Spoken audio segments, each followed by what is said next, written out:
Hello, beautiful listener. Are you feeling brave? Because I have a terrifically scary tale for you today. So sit back, relax, and if you enjoy this audiobook, hit subscribe to get regular stories sent straight to your feed and like to help share it with others.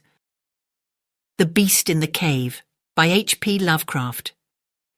The horrible conclusion which had been gradually obtruding itself upon my confused and reluctant mind was now an awful certainty. I was lost, completely, hopelessly lost, in the vast and labyrinthine recesses of the mammoth cave. Turn as I might, in no direction could my straining vision seize on any object capable of serving as a guidepost to set me on the outward path. That never more should I behold the blessed light of day, or scan the pleasant hills and dales of the beautiful world outside, my reason could no longer entertain the slightest unbelief. Hope had departed.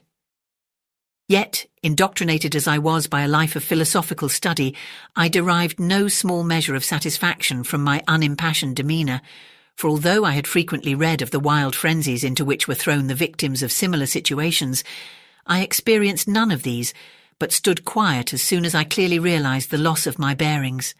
Nor did the thought that I had probably wandered beyond the utmost limits of an ordinary search cause me to abandon my composure even for a moment. If I must die, I reflected, then was this terrible yet majestic cavern as welcome a sepulchre as that which any churchyard might afford, a conception which carried with it more of tranquillity than of despair. Starving would prove my ultimate fate. Of this I was certain. Some I knew had gone mad under circumstances such as these, but I felt that this end would not be mine. My disaster was the result of no fault save my own, since, unbeknown to the guide, I had separated myself from the regular party of sightseers, and wandering for over an hour in forbidden avenues of the cave, had found myself unable to retrace the devious windings which I had pursued since forsaking my companions. Already my torch had begun to expire. Soon I would be enveloped by the total and almost palpable blackness of the bowels of the earth. As I stood in the waning, unsteady light, I idly wondered over the exact circumstances of my coming end. I remembered the accounts which I had heard of the colony of consumptives who, taking their residence in this gigantic grotto to find health from the apparently salubrious air of the underground world, with its steady, uniform temperature, pure air and peaceful quiet, had found instead death in strange and ghastly form. I had seen the sad remains of their ill-made cottages as I passed them by with the party, and had wondered what unnatural influence a long sojourn in this immense and silent cavern would exert upon one as healthy and as vigorous as I. Now, I grimly told myself, my opportunity for settling this point had arrived, provided that want of food should not bring me too speedy a departure from this life. As the last fitful rays of my torch faded into obscurity, I resolved to leave no stone unturned, no possible means of escape neglected.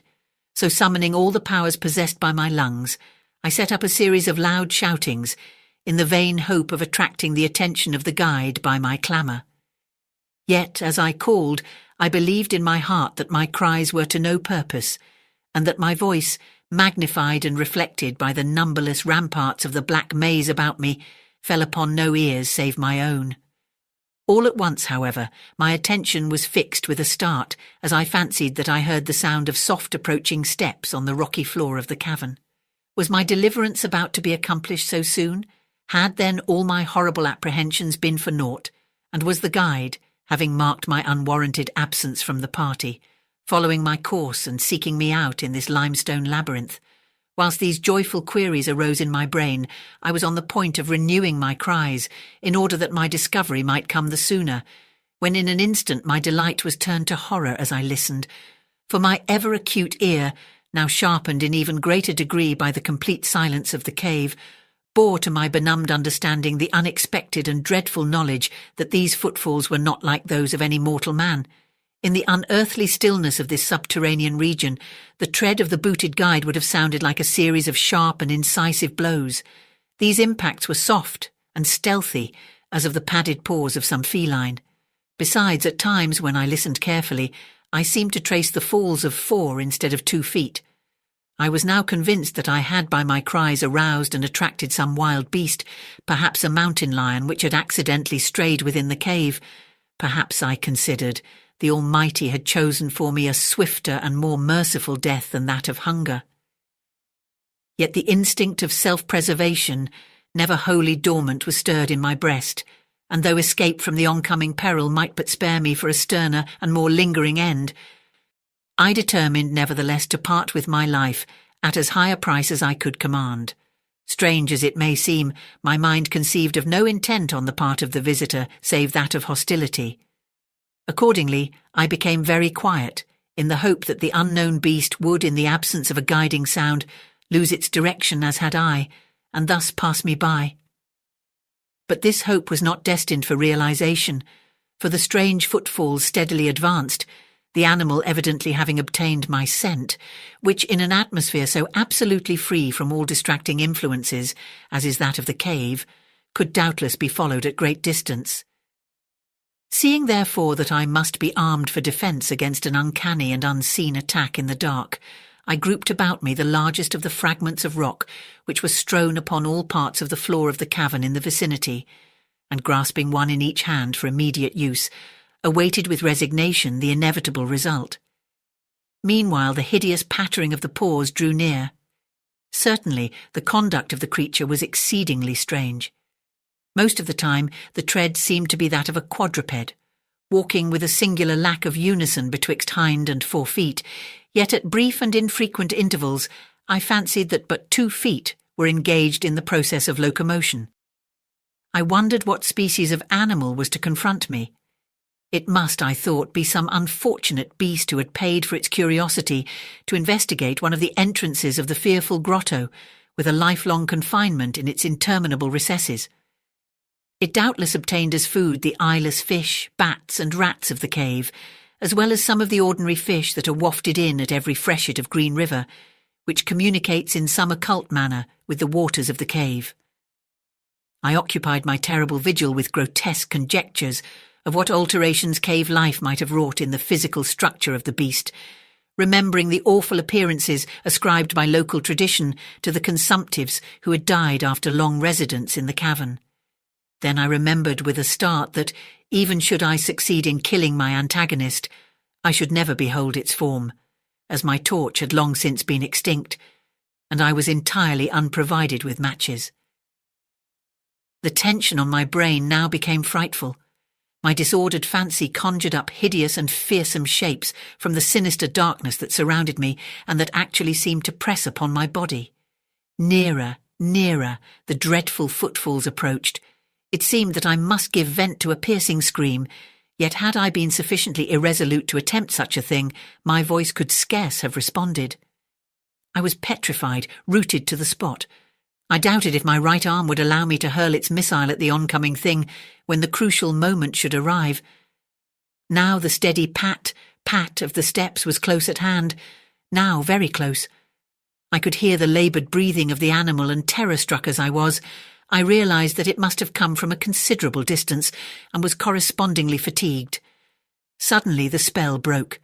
My right hand, guided by my ever-trustworthy sense of hearing, threw with full force the sharp-angled bit of limestone which it contained, toward that point in the darkness from which emanated the breathing and pattering, and, wonderful to relate, it nearly reached its goal, for I heard the thing jump, landing at a distance away where it seemed to pause.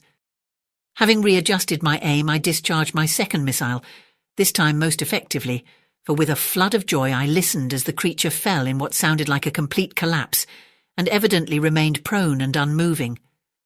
Almost overpowered by the great relief which rushed over me, I reeled back against the wall. The breathing continued in heavy, gasping inhalations and expirations, whence I realised that I had no more than wounded the creature. And now all desire to examine the thing ceased. At last, something allied to groundless, superstitious fear had entered my brain, and I did not approach the body, nor did I continue to cast stones at it in order to complete the extinction of its life. Instead, I ran at full speed in what was, as nearly as I could estimate in my frenzied condition, the direction from which I had come. Suddenly I heard a sound, or rather a regular succession of sounds. In another instant they had resolved themselves into a series of sharp metallic clicks. This time there was no doubt. It was the guide. And then I shouted, yelled, screamed, even shrieked with joy as I beheld in the vaulted arches above the faint and glimmering effulgence, which I knew to be the reflected light of an approaching torch. I ran to meet the flare, and before I could completely understand what had occurred, was lying upon the ground at the feet of the guide, embracing his boots and gibbering despite my boasted reserve, in a most meaningless and idiotic manner, pouring out my terrible story, and at the same time overwhelming my auditor with protestations of gratitude. At length I awoke to something like my normal consciousness. The guide had noted my absence upon the arrival of the party at the entrance of the cave, and had, from his own intuitive sense of direction, proceeded to make a thorough canvass of the by-passages just ahead of where he had last spoken to me, locating my whereabouts after a quest of about 4 hours. By the time he had related this to me, I, emboldened by his torch and his company, began to reflect upon the strange beast which I had wounded but a short distance back in the darkness, and suggested that we ascertain, by the rushlight's aid, what manner of creature was my victim. Accordingly, I retraced my steps, this time with a courage born of companionship, to the scene of my terrible experience. Soon we descried a white object upon the floor, an object whiter even than the gleaming limestone itself. Cautiously advancing, we gave vent to a simultaneous ejaculation of wonderment, for of all the unnatural monsters either of us had in our lifetimes beheld, this was in surpassing degree the strangest. It appeared to be an anthropoid ape of large proportions, escaped perhaps from some itinerant menagerie. Its hair was snow-white, a thing due no doubt to the bleaching action of a long existence within the inky confines of the cave, but it was also surprisingly thin, being indeed largely absent save on the head, where it was of such length and abundance that it fell over the shoulders in considerable profusion. The face was turned away from us, as the creature lay almost directly upon it. The inclination of the limbs was very singular, explaining, however, the alternation in their use which I had before noted, whereby the beast used sometimes all 4, and on other occasions but 2 for its progress. From the tips of the fingers or toes, long nail-like claws extended. The hands or feet were not prehensile, a fact that I ascribed to that long residence in the cave which, as I before mentioned, seemed evident from the all-pervading and almost unearthly whiteness so characteristic of the whole anatomy. No tail seemed to be present. The respiration had now grown very feeble, and the guide had drawn his pistol with the evident intent of dispatching the creature, when a sudden sound emitted by the latter caused the weapon to fall unused. The sound was of a nature difficult to describe. It was not like the normal note of any known species of simian, and I wondered if this unnatural quality were not the result of a long-continued and complete silence, broken by the sensations produced by the advent of the light, a thing which the beast could not have seen since its first entrance into the cave. The sound, which I might feebly attempt to classify as a kind of deep-toned chattering, was faintly continued. All at once a fleeting spasm of energy seemed to pass through the frame of the beast. The paws went through a convulsive motion, and the limbs contracted.